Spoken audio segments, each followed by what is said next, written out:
अच्छी रक्षे हरि मारे किए और मारे हरि रक्षे किए এই কথাটি নিশ্চয় ভাବରେ ଆମେ ଆଜି ମଧ୍ୟ ଅନୁଭବ କରୁଛେ।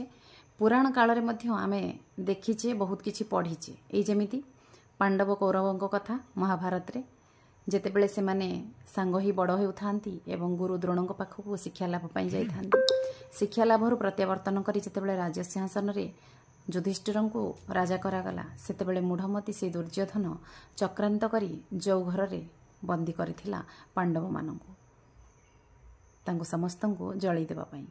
ହେଲେ ଦେଖୁନାହାନ୍ତି, ନିୟତିର କିଛି ଅଲଗା ନିୟମ ଥିଲା।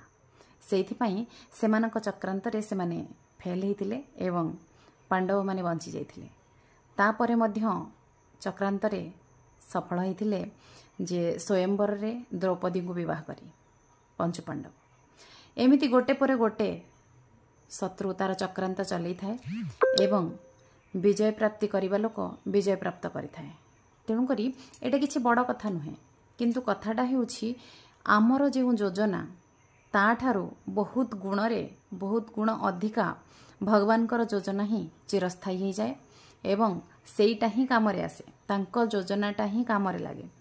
ଆମ ଯୋଜନା ସବୁ ଫେଲ୍ ମାରିଯାଏ। ତେଣୁକରି ମଣିଷ ହିସାବରେ ଆମେ ବହୁତ କିଛି ଭାବିବା ଜମା ବି ଆବଶ୍ୟକ ନାହିଁ। ଯେତିକି ନିହାତି ଦରକାର, ଯେତିକି ଆମ ପାଇଁ ଜରୁରୀ, ଆମେ ସେତିକି ଭାବୁଛେ ଯଦି ଆମ ପାଇଁ ବେଟର। ତାଠୁ ଅଧିକ ପ୍ଲାନିଂ କଲାବେଳକୁ ହୁଏତ ସେ ହେଇପାରେ, କୋଅର୍ଡିନେସନ୍ ହେଇଯାଇପାରେ, ହବାର ଯଦି ଥିବ ତାହେଲେ ହେଇଯାଇପାରେ। ଯଦି ହବାର ନଥିବ ସେ କୌଣସି କାରଣରୁ ବି ହେଇପାରିବନି। ଯଦି ଜଣକୁ ଆମେ ମାରିବା ପାଇଁ ବି ପଠେଇବା, ଯଦି ଆମେ ଜଣକୁ ଖାଇବାରେ ବିଷ ବି ଦେଇଦେବା, ତାହେଲେ ବି ସେ ସେଟାକୁ ଗ୍ରହଣ କରିବନି। କୌଣସି ନା କୌଣସି କାରଣରୁ ସେ ତାକୁ ଆଭଏଡ୍ କରିବ ଏବଂ ତା ଜୀବନ ବଞ୍ଚିଯିବ। ତେଣୁକରି ଏ କଥାଟି ପ୍ରକୃତରେ ଯୁକ୍ତିଯୁକ୍ତ। କେହି ଜଣେ ଅଛି, ସେଇ ବିଶ୍ୱନିୟନ୍ତା, ସେଇ ଅଦୃଶ୍ୟ ଶକ୍ତି, କେହି ଜଣେ ତ ଅଛି ଯିଏ ଆମକୁ ବଞ୍ଚେଇ ଦେଉଛି, ଯିଏ ଆମକୁ ସୁଧାରିବାକୁ ସମୟ ଦେଉଛି, ସୁଯୋଗ ଦେଉଛି। ଧନ୍ୟବାଦ।